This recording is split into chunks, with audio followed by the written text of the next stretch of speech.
Hola, hola, hola. Perfect.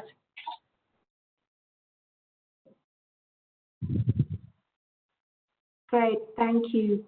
All right, welcome everyone to the webinar today that's titled Challenges Faced by Countries in Producing and Utilizing Gender Data.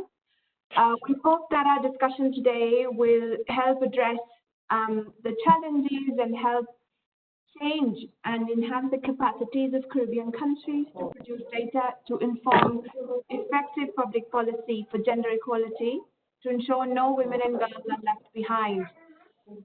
Could I request everyone to please turn up their mics, please, and guys not to cause any interference with the audio. Thank you very much.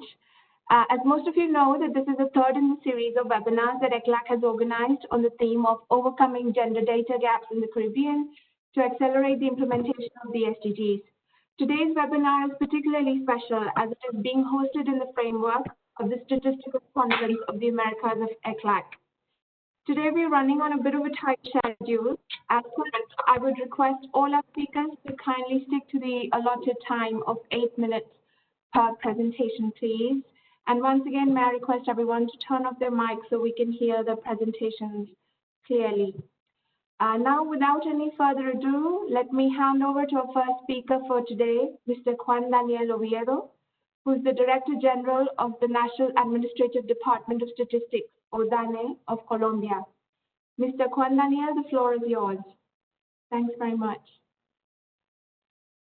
Thank you very much for the invitation to join this round of discussions that address a very challenging topic, the current situation of the pandemic of COVID-19, which is how national statistics offices are going to foster the gender mainstreaming of statistical production in order to allow our society to understand, but also to develop effective strategies in order to solve the inequalities that women are facing in our society at the educational perspective, at the labor market perspective, at the political perspective, in every dimension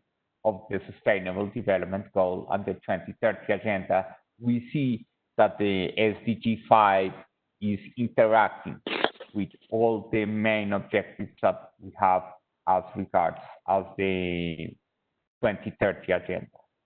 In Colombia, we would like to share with you a very important issue that we believe is going to pave the road of further discussions that we would like to establish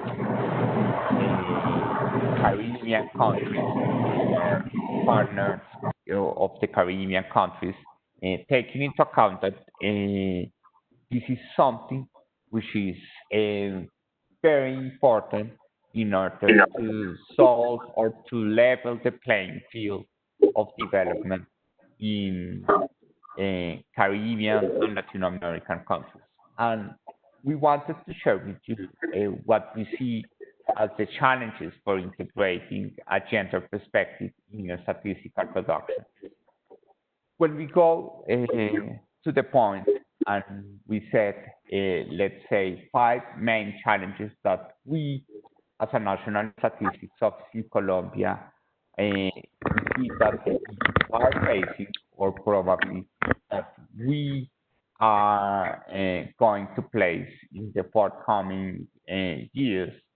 We see the first one is that sometimes in National Statistics Office, the gender approach or the gender mainstreaming of statistical production is perceived or observed as an additional work for the, let's say, a standard operation of a statistical production. And this is something that in Colombia we try to solve, and we feel that we've been successful in addressing this issue, raising awareness and developing capabilities and the understanding of why gender mainstreaming of statistical production is highly important in the development agenda, not only of every country, but at the global level. And this is something that should be faced with the development of capabilities and understanding about gender concepts, something which is very important because we need that the production side of the statistics understand which is the role that the final product is going to play in our society in order to foster commitment as regards as quality frameworks and as the recognition of the importance of this topic in a statistical production. At the same time, in Colombia, in order to make our national statistical office team to understand that this cannot be seen as an additional task in the statistical production. From the governance perspective, we created a gender and intersectional statistics unit, which is adjointed to the direction or to the general direction of the institution. That corresponds to the objective H2 of the basic platform that allows us to mainstream the gender concept in all the phases of the value chain of the statistical production. And this is something which is very important because if we cannot allow our staff to understand which is the importance of gender mainstreaming of a statistical production, we are not going to arrive to quality standards in this important task in society. On the other hand, another challenge that we see that we've been facing and that probably you are also facing in the Caribbean countries is that from the technical perspective or from the methodological perspective, gender or intersectional mainstreaming of a statistical production puts us at a very risky level under which the statistical inference that we can do from surveys or from household surveys is going to be limited, or we are going to have problems with the interpretations of the results due to the limitations of a statistical inference due to the low prevalence of some phenomena that we could observe in those household surveys. At this perspective, which is something highly challenging from a methodological perspective, we want to share with you that there are some opportunities, are very important opportunities, as we were discussing in the UN Women Global Conference at the beginning of the statistical conference in March in New York, that there is a huge and a very important opportunity to integrate the information from household surveys with administrative records, something that also implies another challenge because we need that the administration of those records that is not completely under our responsibility as national statistics officers is performed in such a way that we are going to interact with quality data as regards as gender statistics. At the third level, another challenge that we are seeing is that sometimes there are not standards of measurement of some issues that are highly relevant when we want to address the gender mainstreaming of a statistical production. For example, when we talk about gender pay gap, it's important that we take advantage of these fora of the international statistical community in order to discuss and to deepen in the discussions about the definition of standards as regards as gender statistics, because this is going to allow to or this is going to facilitate the development of a statistical production if we are supported by common standards as it's a best practice in a statistical production.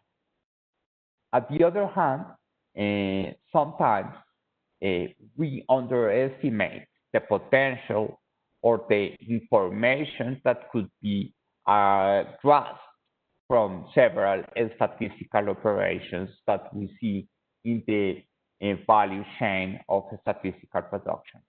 For example, we underestimate the role of administrative records in being an input of a statistical production from the gender perspective or for the intersectional perspective.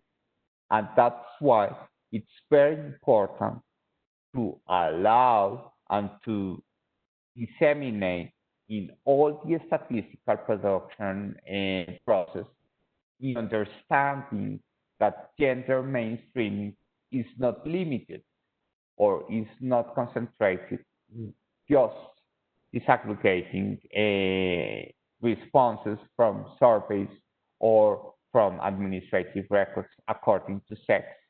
But also we need to understand that this plays a very, very important role in other dimensions as regards as ethnicity, disability, and to exploit not only household surveys, but also economic surveys to allow, especially in these contingency situations as the pandemic of COVID-19 has mandated to National Statistics Office to innovate and to develop some experimental approaches in order to see how the COVID-19 is increasing the gap that women are facing in the labor market, or is increasing the subjective perception of women about solitude, about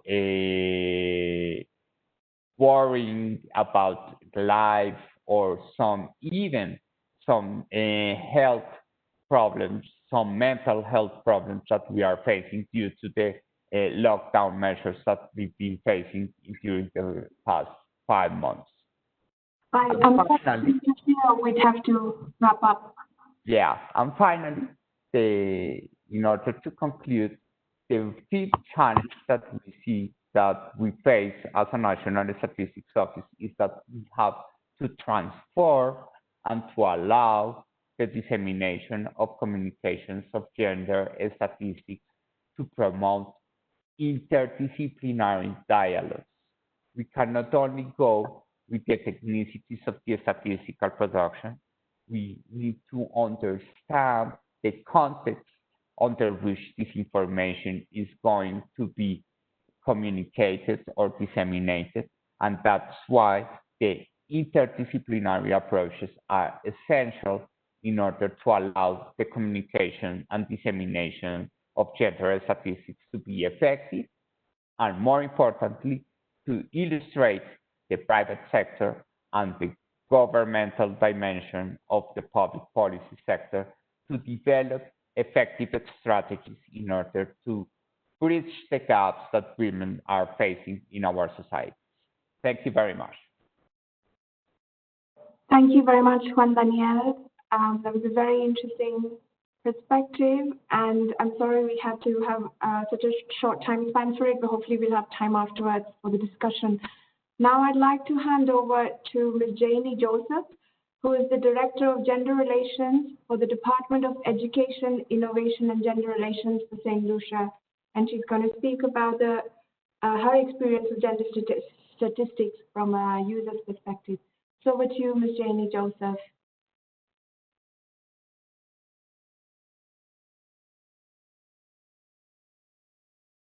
Ms. Joseph, can you hear me?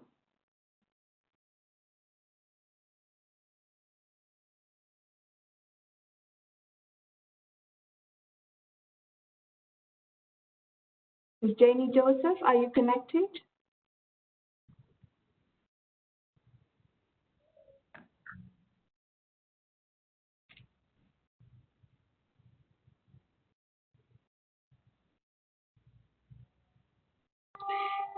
Shreya? Yeah. Santi. Shreya, maybe we can go to the other presenter. Por favor, apagar los micrófonos. Por favor, quienes estén incorporándose a la reunión, apagar los micrófonos.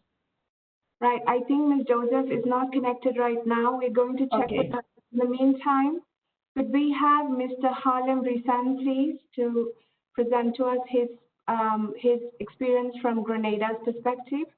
Mr. Brisson is the Director for Central Statistics Office for Grenada. Thank you.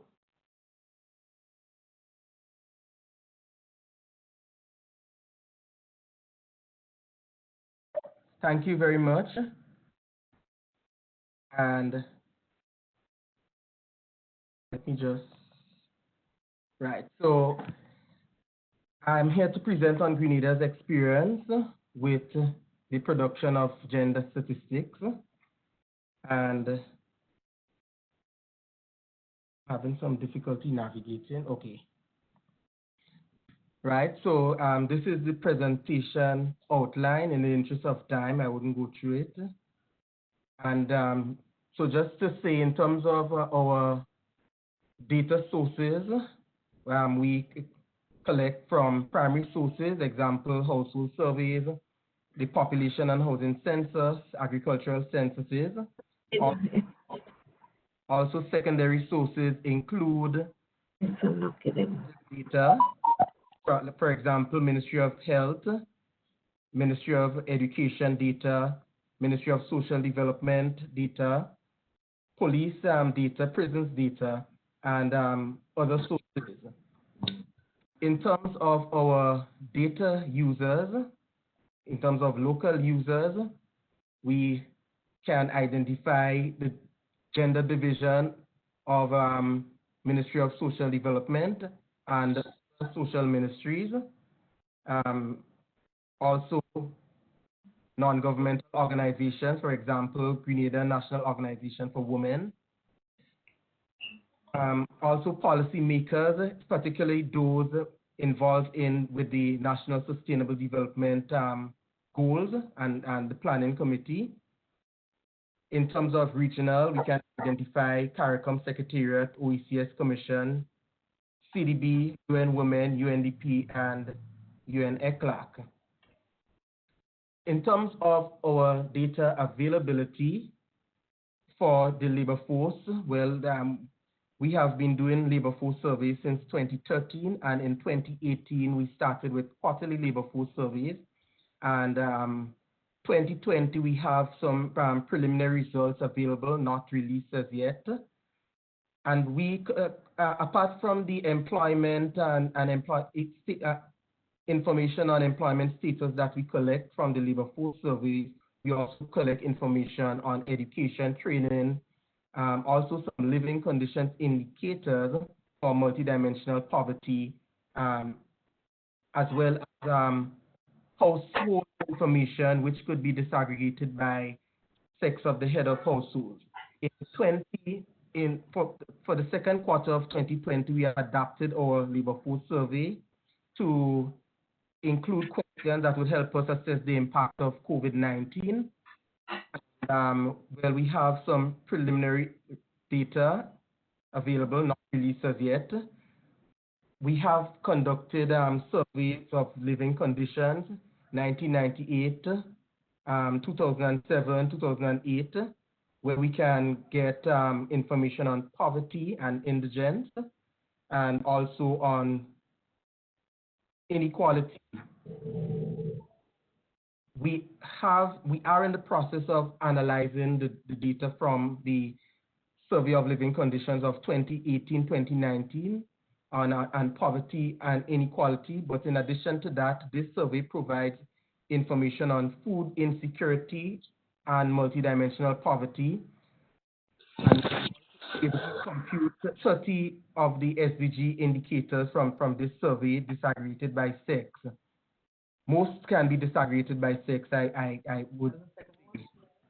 And there's also analysis being done on poverty. Grenada is one of 5 CARICOM countries to conduct the Women's Health and Life Experiences Survey, which is actually a gender-based violence prevalence survey, which provides indicator on different forms of violence against women, physical, sexual, emotional, economic. Also, we can report on the SDG indicators on violence against women. And we also have indicators showing relationship between gender-based violence and attitudes and cultural norms. In addition to that, we have our population and housing census, have data available for 91, 2001, 2011, detailed data, I should say, and the agricultural census. Okay, so in terms of the administrative sources, Ministry of Education, data on enrollment is available by also from the Ministry of Health and Legal Affairs, vital statistics, and from Ministry of Health, data on non-communicable diseases and also prevalence of HIV/AIDS data. From the Royal Grenada Police Force, data on crime by sex of perpetrator, data on domestic violence, both by perpetrator and victims. Also, accidents can be disaggregated by sex, and as well as immigration statistics. Prison statistics in terms of convictions by sex. Also, data from social development on domestic violence. Also, data available on power and decision making from legal affairs, houses of parliament, and the cabinet. We have informed several reports and publications, and some of which was done by UN Women on the CARICOM gender equality indicators, right?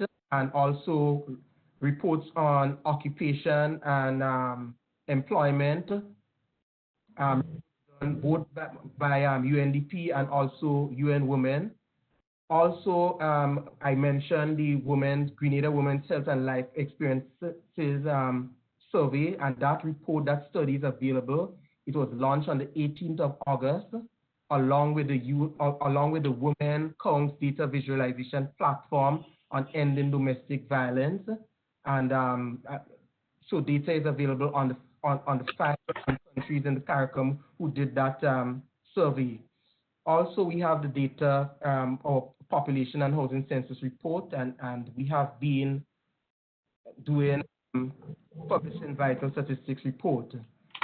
So our data gaps include data on paid care work and time use, also the regular production of poverty and inequality indicators. If you realize that is every 10 years we do a poverty study and we need to increase the frequency of that. Also, crime data by victims. This is a major gap, and SDG indicators are also major gaps for us because of the surveys that required to undertake, and also the timeliness. In terms of our challenges, so first challenge, human resource, lack of trained persons in gender statistics to analyze the gender statistics and indicators from census and surveys. Lack of no demographers available or persons who understand the gender issues to be able to produce statistics for policymakers. Significant financial constraints trains to fund a program of regular household survey for the collection of gender-related statistics, especially in the area of poverty and equality and violence against women. The timeliness of data production throughout the NSS, I say, is a major challenge as well. Also, the outdated statistics legislation, our Act of 1960. Also, what would be a challenge would be increasing the visibility of gender statistics, and also the lack of dialogue between national statistics offices and relevant stakeholders to enable data users to understand, gain access, and to use gender statistics more effectively, and also to help increase the capacity of statisticians to identify and understand gender issues and to present data in formats that better address the needs of users. Okay, so these are the challenges, and I said Sorry, Grenada. I will ask to Valeria Género to please turn off her microphone because it's really interfering. Valeria, a user with Valeria name, please turn off the microphone. Valeria, por favor, si me estás escuchando, apaga tu micrófono. Muchas gracias. Sorry, Grenada, go ahead, please. Okay, sorry. Okay, so these initiatives I see would help us in addressing some of the challenges mentioned. And for Grenada, because we conducted that prevalence survey, we are able to benefit from the Spotlight initiative. Basically, it is an initiative designed to end violence against women and girls in Grenada. And in fact, our office, I chair Outcome 5, which will ensure that data relevant to family violence in Grenada is rigorously collected to improve prevention and response. And there are funds available to conduct the activities under this outcome. Also, we are benefiting from the UNDP caricature project, and the caricature project is aimed at standardizing how data is collected on crime, which can inform decisions on policies, programs, and strategies, youth involvement in crime and violence, right? Adopting international classification, also data on victims of crime by sex can be made available through this platform. In terms of at the CARICOM, at the regional level, there is the CARICOM Regional Strategy for the Development of Statistics, where one of the drivers is gender mainstreaming. And there is also support from the CARICOM Technical Working Group on Gender Statistics. And also there's a project on the CARICOM in collaboration with the government of Italy on the development of gender, agriculture, and environment statistics. Also, we have started the process of developing our national strategy for development of statistics. And I'm sorry to interrupt. Could we wrap up, please? Sorry, I didn't hear that. Could we wrap up, please? Because sure, no problem. Tight on time. Thank you so much. Okay, and let me continue by highlighting the revision of our statistics legislation. Also, there's a project on under UN Women on collection of data for unpaid care work and time use. We would include that question in the census, and also FAO project on compiling food insecurity data. Other initiatives that we will be pursuing, the data that can be pursued, I should say, data sharing agreements between various producers of gender statistics to improve the timeliness, media and other user training in gender statistics, and also annual user-producer seminar for gender statistics. I thank you. Thank you very much, Mr. Brazan. Actually, this is a very, very informative presentation. Thank you so much. We will move directly to Mr. Eric Swanson, who is the Director of Research for Open Data Watch. Before that, could I please remind everyone again to turn off their mics, please, so that there's cause a lot of interference in the sound. Over to you, Mr. Eric Swanson. Thank you very much.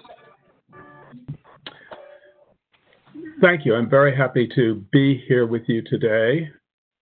And I hope that you're seeing my screen. I'm going to give you a very quick overview of our report on mapping gender data availability in Latin America and the Caribbean, which was released this week. This is a study about gender data gaps in 5 countries. Our partners in it were Data2X and ECLAC. The 5 countries included in this study were Colombia, Costa Rica, Dominican Republic, Jamaica, and Paraguay. Sorry, Eric. Please, Carmen, por favor, Carmen, Alba, pueden cerrar los micrófonos. We really don't. Por favor, Alba Pérez y Carmen.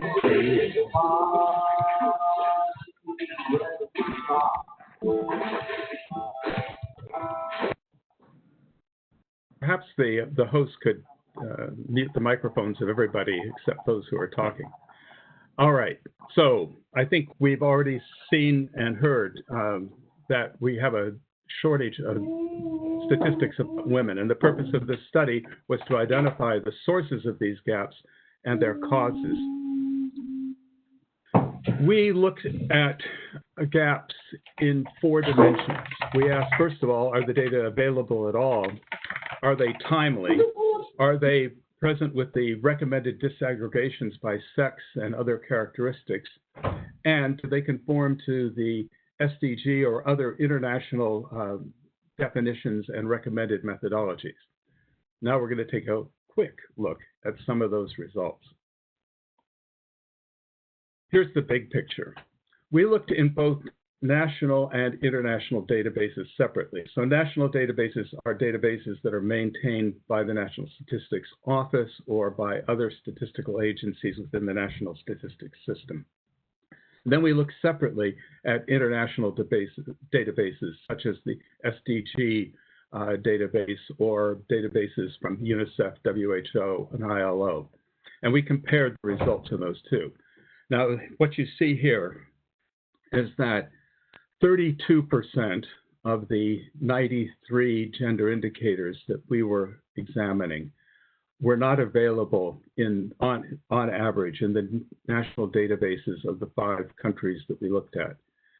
The corresponding indicators were missing in 25% of the international databases.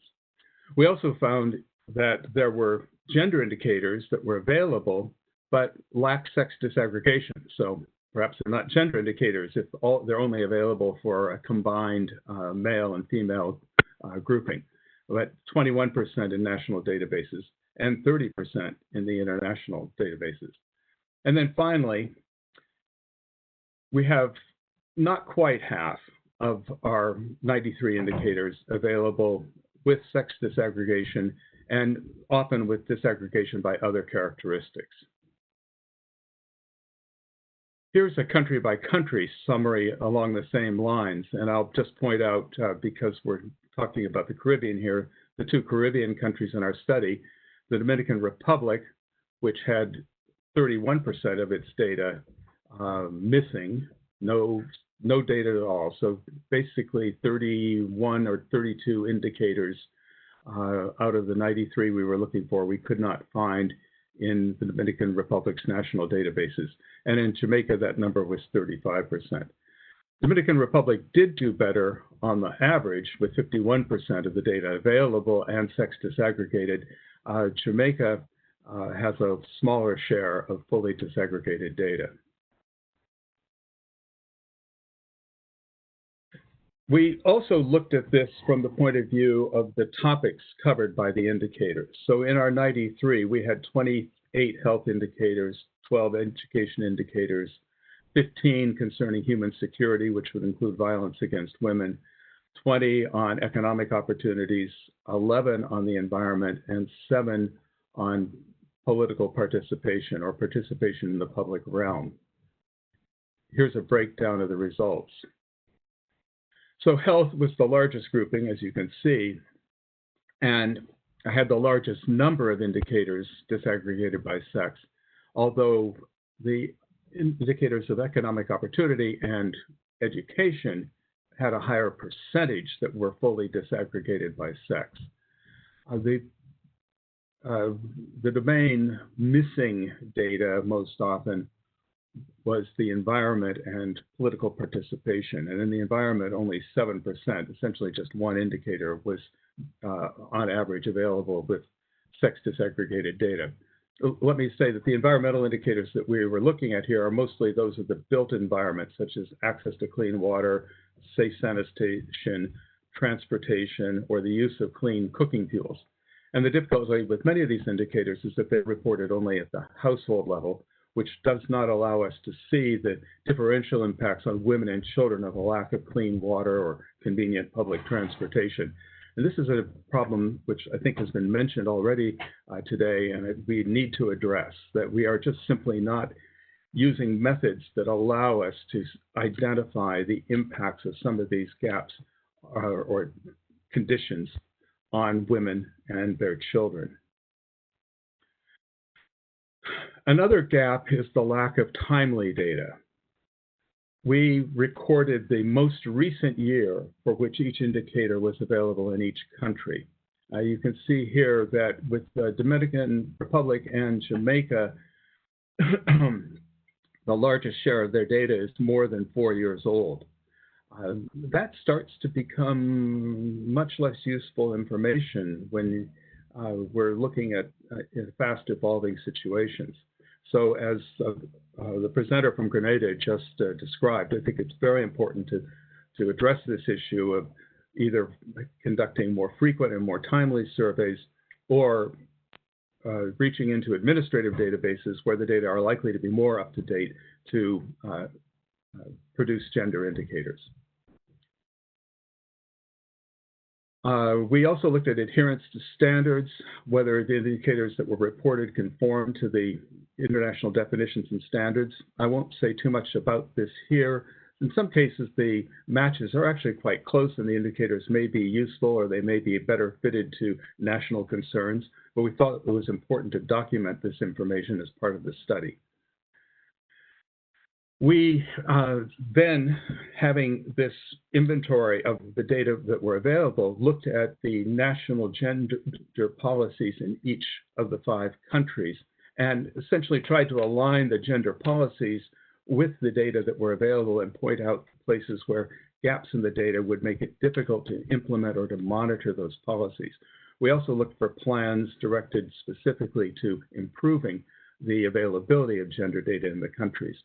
Again, for lack of time, I won't go into details of this, but the report contains an extensive section on gender policies, and I want to say that we're extremely grateful to our colleagues at ECLAC for their help with this part of the study.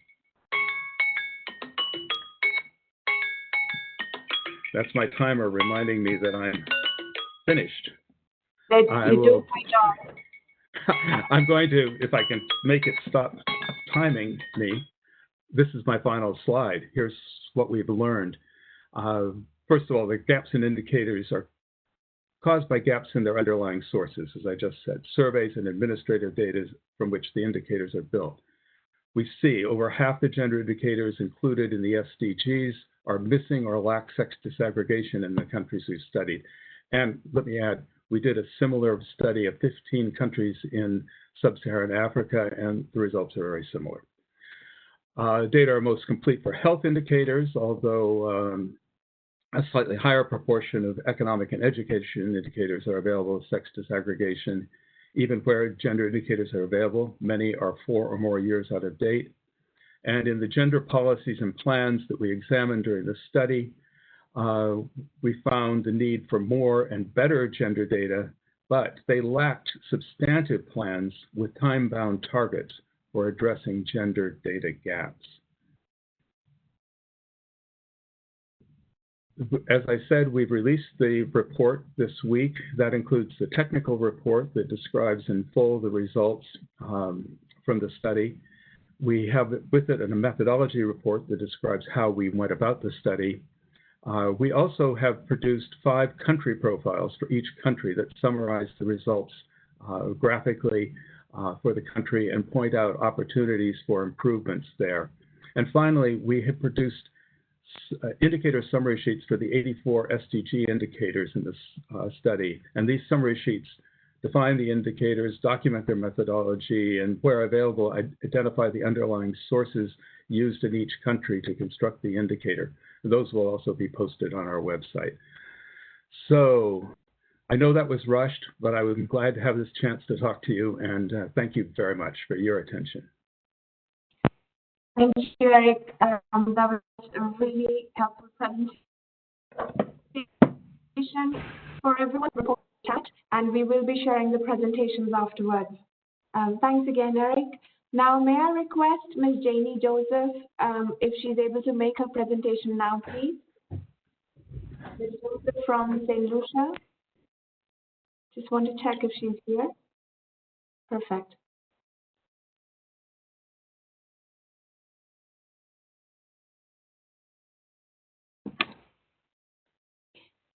Okay, I am here right now. Is everybody hearing me? Yes, and we see your presentation as well. Okay, very well. So I'm just going to share this with you. And my presentation, it focuses on gender statistics from the user's perspective.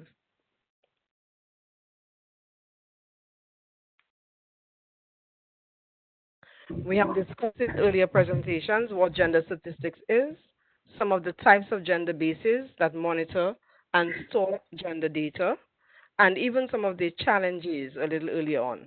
And for the next few minutes, I will focus on the experience of the user, use some of the illustrations from the St. Lucia's experience, and discuss some of the challenges that we face. In order to advance the discussion, we need to remember the definition of gender statistics from the UN perspective. And I would like to highlight the use of the expression statistics that highlight the differences and inequalities in the situation of women and men. It is critical that we understand this from the user's perspective. It is not enough to just know how many women and how many men are participating, but or how many of them are impacted or how many of them need. The use of gender statistic goes beyond this. We must try to seek out differences in numbers, differences in impacts, and differences in need. Not just whether there are differences, but how unequal these differences make the situation. Gender statistics bring out the true existence and nature of gender inequality. We must keep in mind how broadly defined gender statistics are on top of that, in terms of the global indicators. It spans across all 5 domains and therefore require input from, have implications for, and impact all sectors engaged in national development. If gender data answers the fundamental question, who, then who needs that data? The answer is everyone involved in national development. If gender equality is a goal, then everyone engaged in national development must have a vested interest in probing those 2 fundamental concepts in the definition. And that is differences and the whole concept of inequality. It therefore implies that if everyone who is engaged in national development needs that data, then it must be accessible to all who need it. The users are also they are engaged in gathering and also defining the indicators, and that the priority of these indicators must be something that the very users themselves have a say in. So that bit by bit, we move closer and closer to a better appreciation of the needs of various groups and an understanding of how they are impacted by the work that we do as development workers. So we cannot overemphasize how useful gender data is in decision making. And people are not homogeneous groups. when we are planning, our planning must be informed by gender statistics. We are reinforcing existing inequalities if we do not use gender statistics, because we live in societies with differences that are determined by various factors, by age, education, disability, economic status, geographical area of residence, ethnicity, religious persuasion, and sexual orientation, and many other things. And all of those factors intersect with gender. So data for what? Data to ensure that our planning and our interventions leave no one behind, because everyone shares the same basic human rights, regardless of the differences in the factors that I noted earlier on. So as officers engaged in national development initiatives, we must commit to stop reinforcing inequality. And one way in order for us to stop doing that is to ensure that we have sufficient gender data to inform our decisions. So I will use the example of St. Lucia to illustrate the user's perspective. In 2019, ECLAC provided technical assistance to St. Lucia to conduct an assessment of gender data management in St. Lucia. It is obvious from various national instruments that gender had not been mainstreamed into national development. Now, this assessment would provide the baseline data that we needed ahead of the gender mainstreaming training, which was implemented from July 2019 to January of 2020. The assessment gave an overview of the status of gender data management in St. Lucia, how that impacted decision making, and how much of the CARICOM gender equality indicators were produced by St. Lucia. I will share some of this with you and also share the strides that we have made since the assessment that have addressed some of those findings. Okay. Now, this slide indicates the data sources of gender equality indicators that have the capacity to produce, that St. Lucia has the capacity to produce at this time. Some of the surveys and the instruments that serve as sources of gender data are conducted on a regular basis, as you can see here. However, some of those surveys are not produced regularly, and so they are affecting our ability to regularly produce the data to monitor all of those 30 indicators. And the Education Digest and the Multiple Indicator Cluster Survey, these two right here, they provide most of the gender data that is produced. We also recognize that there is also some administrative data that is gender sensitive, but the extent to which it reaches users continues to be a challenge. Although St. Lucia collects all its gender data, there is insufficient coordination of that process, and so that data does not reach the users that it is intended to reach. Okay, so our next slide. Which brings us to the challenges. For several years, gender was poorly understood in our context, and I know that this is not the case only in St. Lucia, but in the wider Caribbean. The result of that limited understanding of gender was an optional stance on gender integration. So gender relations was seen as this governmental department responsible for dealing with gender-based violence and women's affairs only, and that this was a social matter that had little implication for the work of key governmental departments. But thanks to the work of our international partners, gender is now becoming better understood. This process is, however, very slow, and as this slide shows, there is still a very low reflection of gender considerations in evidence-based decision-making. Although, as I indicated earlier, that a good deal of gender data is administrative data, there is still poor interagency coordinating mechanisms and limited resources for effective capture, which sharing and just general data management across the various governmental ministries. And of course, there are specific challenges in various priority and key development areas, as we can see here. So keeping the findings of the assessment and the challenges just discussed in mind, I would like to now turn to how gender data is used and point to just a few examples. St. Lucia, like many other Caribbean territories, has ratified the CEDAW Convention. They report on the SDGs to the voluntary national the voluntary national reviews, the reports on the implementation of Beijing Declaration and Platform for Action, and more recently, the multi-video strategy. We also report to numerous other international and regional agreements. And for the most part, these agreements, data is critical, gender data particularly, is critical for the development and production of those specific reports. In 2019, St. Lucia trained a team of 15 national report drafters from across 9 governmental agencies in St. Lucia. The agencies that they represent produce, they share, they use, and they coordinate data capture and sharing. So the training was experiential in that we had to produce the 7th to 9th combined CEDAW report after that training. And so these participants gain first-hand experience in identifying and using gender data. And therefore, they are well placed to create change in the way that we collect the data that we need because they saw the challenges firsthand.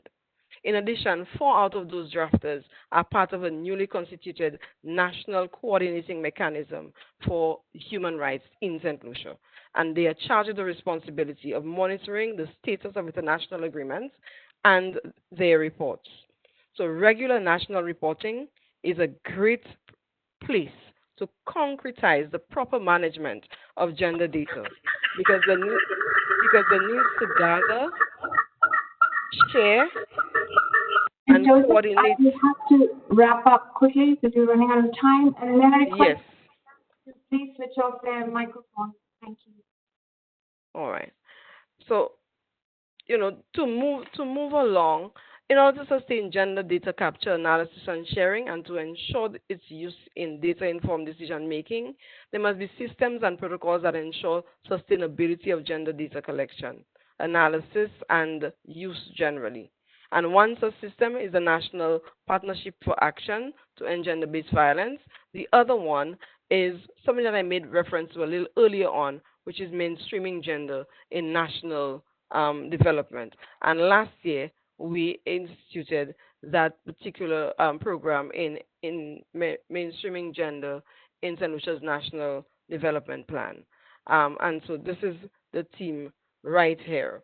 So one of the most important recommendations coming out of this process was the instituting and formal establishment of gender focal points across government. And that's coupled with the mechanism to monitor the coordination of gender data across the systems will go very well to producing regularly gender data.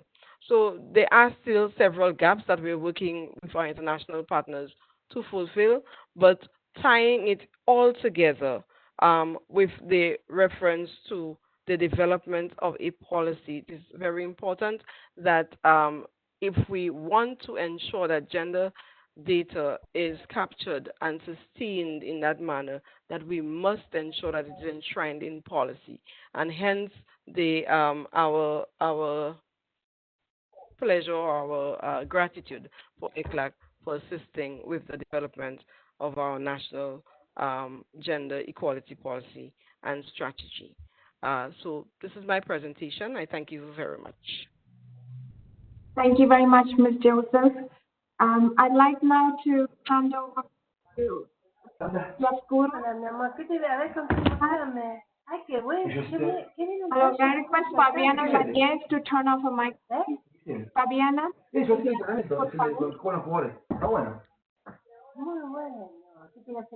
Fabiana Valdez, ¿puede mutear tu micrófono? No, la tira. Thank you very much, Freya. And Abdullahi as well. So may I request Lucia to keep it short? Hola. Thank you. Fabiana, por favor, cerrar su micrófono. Bueno, gracias. Está apagado, ¿eh? No, no está. Ahora sí. Ok. Abdullahi. Yeah, you go ahead. Okay. First of all, sorry for the interference in this session, but I think we are not used to as a technologist. However, we spent the last 5 months in this mode of sharing. So thank you very much to all the presenters. Was very glad to hear you and to see how we are advancing in the Caribbean with the use of data of gender information in order to inform, to promote better public policies. So as we are without more time, the only thing that I want to say to you is thank you for joining us, and we are very pleased to invite all of you to our international meeting on gender statistics that we annually held in Aguascalientes, as much of you remember and assist. And of course, this year will be virtual meeting in 4 sessions. So we will send you all the information that is needed to join us on September and the first Thursday of October to have 4 sessions to discussing different topics as we do in Mexico every year at this season. The other thing is, Ileana, I think, mentioned in our first session of these webinars for the Caribbean, we are preparing a special online course on gender statistics for the countries of the Caribbean that we will be launching at the end of the next year. So, of course, we are inviting all of you to join us in this initiative. We will send all the information to all of you in order to have the opportunity to join the e-learning that we are planning for the next year. So that's from my side, Abdullahi, and thank you very much again, the presenters and all the participants for this session today. Thank you very much, Lucia. Let me join you and Shreya in thanking all the presenters and the participants as well. This has been very, very engaging and enlightening. Unfortunately, as always the case in situations like this, we really don't have much time. A number of things I took note of that I would have loved to highlight, but without going into the specific presentations made by everybody, by Juan Daniel, made a very comprehensive overview. Halim, very interesting. Eric's presentation was quite informative. And of course, Jenny's presentation from a data user perspective. The 2 things that I want to highlight, perhaps we can take those as some of the things that we can work on going forward. Eric showed from the analysis of gender statistics and data in general, looking at Jamaica, that 29% of gender data from Jamaica or in Jamaica fall into the category of data, gender data, or indicators for which we have data but that are not sex disaggregated. Now, and 35% or so that are not, or that 35% with, without, or with. I think 35% would be indicators without sex disaggregated data. 35% without sex, without missing sex completely, and then 35% right. with sex right. disaggregated data together. Right. Yes. Okay, yeah, thanks for that clarification. In most cases, that 35% will be what we tend to focus our attention on. But I'll say we don't look at that for now. Let's assume that we know we have, in general, we have data scarcity in the Caribbean, but which we may have, quite a number of reasons for why that's the case. But like we always make this argument when there is an opportunity to, that we have more data than we take credit for, or we tend to appreciate. At this time, there shouldn't be an excuse for us to have 29% of data that we have not to be sex disaggregated. And that's something that is quite profound to me. Jamaica is, by many standards, one of the countries in the Caribbean that we can showcase as having a very well-developed statistical apparatus. So for Jamaica to have 29% of gender data or indicators with gender statistics, but that are not sex disaggregated, is something for us to really work on. And that ties back to what Harley mentioned as one of the main challenges that we are confronted with: expertise or capacity in analysis. So if we don't have the capacity to do the analysis, we will not be making the case for the use of gender statistics. And that ties to what Jenny was saying about the relevance of gender data and how this will inform policy. Now, if people do not have the data, or they are not well aware of what gender statistics are all about, then they will not be using them in policy. And if we don't produce these statistics to actually show how policies and whatever actions, either government actions or even community efforts, differently affect men and women, or boys and girls, we will be missing a very unique opportunity to make a case for gender integration and for addressing some of the gender disparities that we see. So there's a lot for us to do, and it starts from what Can also alluded to this morning, the issue of statistical literacy. Because if people who own administrative data are not statistically literate, they will be collecting or they will be archiving this data without necessarily disaggregating them by sex, even though we know that these indicators or these variables that should be disaggregated by sex. But those who undo those variables, they don't know anything about sex disaggregation or anything about gender statistics. So there's a lot for us to do in terms of statistical literacy that will tie into developing capacity in statistical analysis that will contribute to capacity of NSOs and different MDAs in generating gender statistics. And that will really go a long way to promoting gender statistics and the use of gender disaggregated data in policies and programs of the government. So I just wanted to highlight those three interrelated points, and hopefully they will provide an opportunity for us to engage in further discussion as to how the UN system, starting with us and the other development partners, to work together to address this issue of capacity.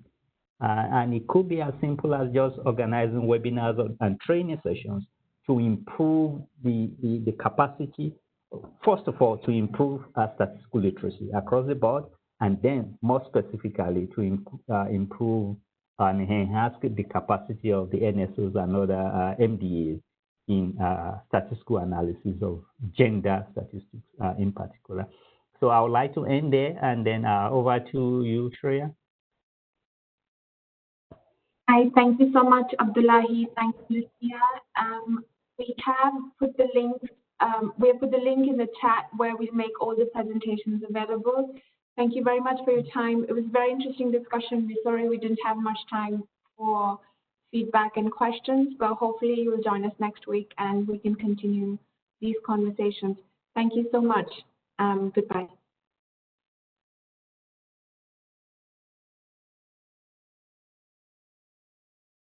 Thank you very much, all.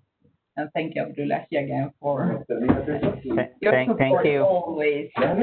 Excellent. Bye. See you later.